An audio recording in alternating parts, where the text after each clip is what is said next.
having pressure on his face. Back. Back. Didn't do that with Fortune. Back. Nope. Not yet. Now get a lot longer rope.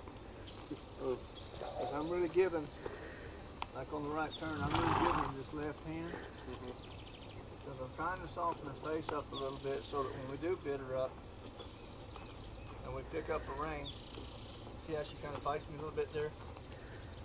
I'm trying to get her where she'll keep her head down and give me her face. Back. Back. Going across.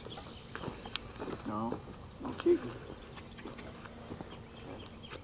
Stay a little straight. It means more than the hand.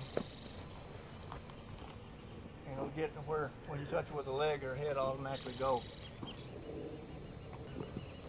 When she's tuned up,